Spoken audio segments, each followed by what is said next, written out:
امام جعفر صادق کو فجر سے پہلے 22 رجب المرجب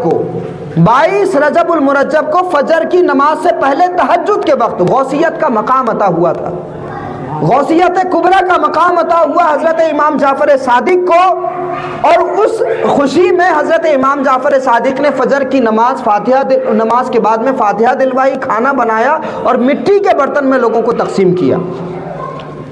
اب یہ بتاؤ کہ جس کے گھر میں بچہ پیدا ہوتا ہے یا تو وہ خوشی مناتے ہیں یا پھر وہ لوگ، وہ رشتہ دار جو اس پیدائش سے خوش ہوتے ہیں وہ خوشی مناتے ہیں۔ جن کو جلن اور حسد ہوتا ہے ان کے چہرے تو بگڑ جاتے ہیں۔ تو محبت کرنے والوں کی شان یہ ہے کہ وہ جن سے محبت کرتے ہیں ان کی خوشی میں وہ بھی خوش ہو جائیں۔ کربلا میں اہل بیت کو غم ملے اور ان کو تکلیفیں دی گئیں، اس وجہ سے ہم غم حسین مناتے ہیں، اور 22 رجب المرجب کو حضرت امام جعفر صادق کو مقام غوثیت عطا ہوا اور امام جعفر صادق کو بہت بڑی خوشی ملی، اور اس خوشی میں انہوں نے نیاز فاتحہ کا اہتمام کیا، کھانا بنایا، کھیر بنائی، دودھ اور چاول ملا کر کے کھیر بنائی، وہ کھیر لوگوں میں تقسیم کی۔ چونکہ ہمارا تعلق رسول اللہ کے گھر والوں سے ہے، ہم امام جعفر صادق کے غلام ہیں، اور اس غلامی کے رشتے کا اظہار اس طرح سے کرتے ہیں کہ ہم سالوں بیت جانے کے بعد بھی امام جعفر صادق کی خوشی میں اپنے گھروں پر نیاز اور فاتحہ کا اہتمام کرتے ہیں۔ بے شک، سبحان اللہ۔ تو جو جس سے محبت کرتا ہے وہ اس کے طریقے کو اختیار کرتا ہے، جو جس سے پیار کرتا ہے وہ اس کی خوشی میں خوش ہوتا ہے، وہ اس کے غم میں غم زدہ ہوتا ہے۔ تو ہم اہل بیت سے پیار کرتے ہیں۔ 22 رجب کو حضرت امام جعفر صادق کو مقام غوثیت عطا ہوا، تو جب کسی انسان کو کوئی ڈیزگنیشن ملتی ہے، کوئی پروموشن ہوتا ہے، کوئی عہدہ ملتا ہے، تو اس کے لیے مٹھائیاں تقسیم ہوتی ہیں، پھر شرک و بدعت کے فتوے نہیں آتے، لوگ جشن مناتے ہیں، پٹاخے پھوڑتے ہیں، اپنے گھروں کو سجاتے ہیں۔ اگر کسی کا پروموشن ہو جائے، اچھی جگہ نوکری لگ جائے تو اس کا جشن منایا جاتا ہے، جس طرح سے آج کے دور میں کوئی عہدہ ملنے پر خوشی منائی جاتی ہے، تو دنیاوی عہدہ ملنے پر اگر دنیا خوشی مناتی ہے تو وہ مقام جو اللہ رب العزت نے اپنی عطا سے حضرت امام جعفر صادق کو عطا فرمایا تو اس پر خوشی کیوں نہیں منائی جانی چاہیے؟ تو حضرت امام جعفر صادق کی اس خوشی کو امت آج تک سیلیبریٹ کرتی ہے۔ تو حالانکہ لوگوں کو پتہ نہیں ہے کہ ہم مناتے کیوں ہیں، بس یہ روایت چلی آ رہی ہے سلسلے وار طریقے سے۔ باپ نے اپنی اولاد کو وصیت کی کہ یہ سلسلہ جاری رکھنا۔ اللہ رب العزت نے جن دلوں کو پاک دیکھا اور شفاف دیکھا تو ان دلوں میں اہل بیت کی محبت ڈال دی، اور وہ بچے آج بھی اپنی روایتوں بغاوت کر کے نہیں گئے، یا جن کے دل و دماغ پر خارجیوں کا اثر نہیں ہوا، آج بھی الحمدللہ وہ نیاز فاتحہ کا اہتمام کرتے ہیں۔ اب جس طرح سے 11ویں شریف میں حضرت غوث پاک رضی اللہ تعالیٰ عنہ کے وصال کا دن نہیں ہے 11 تاریخ،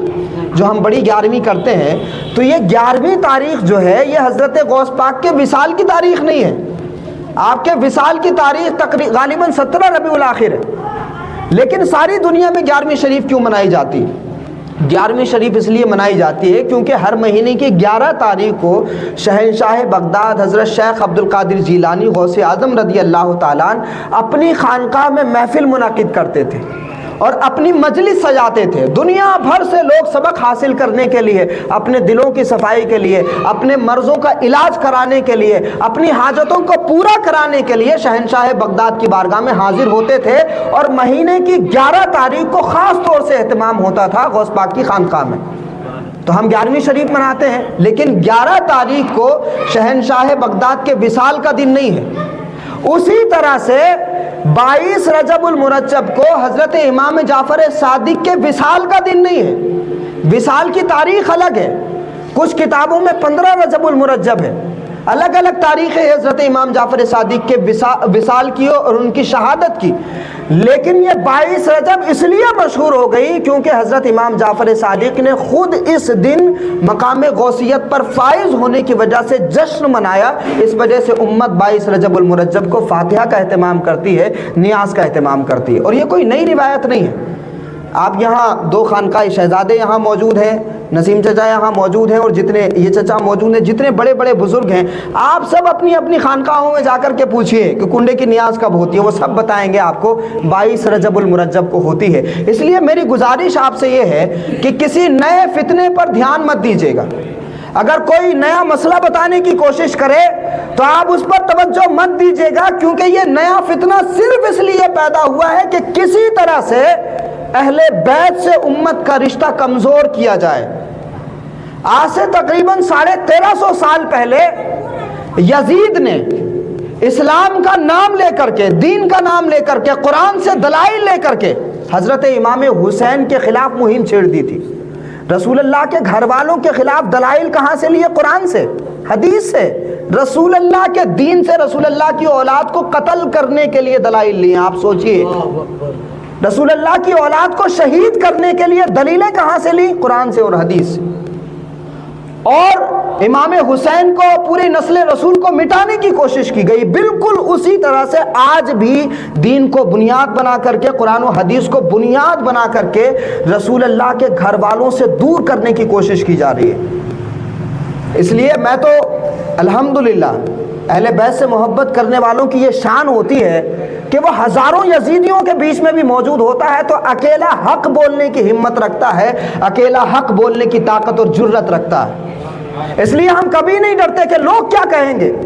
لوگ چاہے جو بھی کہتے رہے، ہم اہل بیت کی محبت کا تذکرہ اس لیے کرتے ہیں کیونکہ اہل بیت کی محبت کے بیان کا اجر دنیا دے یا نہ دے لیکن اللہ رب العزت کے یہاں سے ضرور ملتا ہے۔ اس لیے دنیا سے ہمیں پرواہ نہیں ہے۔ لوگ بڑے الزامات لگاتے ہیں، شیعوں کی باتیں کرتے ہیں، رافضیوں کی باتیں کرتے ہیں، تو جب اہل بیت کا کوئی بندہ تذکرہ کرتا ہے، جب رسول اللہ کے گھر والوں کا کوئی تذکرہ کرتا ہے تو ہر زمانے کے خارجی اس پر فتووں کا ہتھوڑا چلاتے ہیں، اس پر تہمتیں لگاتے ہیں، اس پر رافضیت کے الزامات لگاتے ہیں، اس کو شیعہ کہتے ہیں، اور اس وجہ سے بہت سارے لوگ جو اہل بیت سے محبت کرتے ہیں وہ کھل کر کے اس محبت کا اظہار نہیں کر پاتے۔ لیکن اللہ رب العزت نے ہمیں وہ جرت اور ہمت اور بہادری عطا فرمائی ہے کہ ہزاروں یزیدیوں کی بھیڑ میں کھڑے ہو کر بھی امام حسین زندہ باد کا نعرہ لگانے کی طاقت اور جرت رکھتے ہیں۔ ہم کسی سے نہیں ڈرتے۔ اور میں بتاؤں آپ کو، اہل بیت سے آپ محبت کر کے دیکھیے، مولا علی سے آپ پیار کر کے دیکھیے،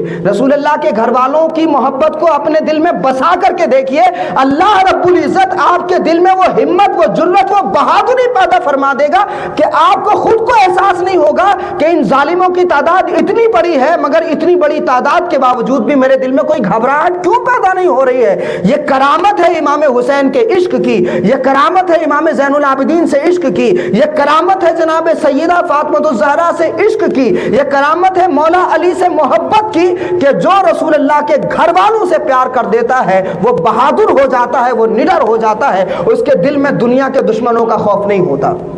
اس لیے ہم تو گلا پھاڑ کر کے اہل بیت کا ذکر کرتے ہیں۔ کیوں؟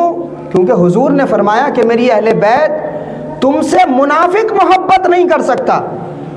منافق تم سے محبت نہیں کر سکتا چاہے تم ان پر عطاؤں کے دروازے کھول دو، اور مومن تم سے نفرت نہیں کر سکتا،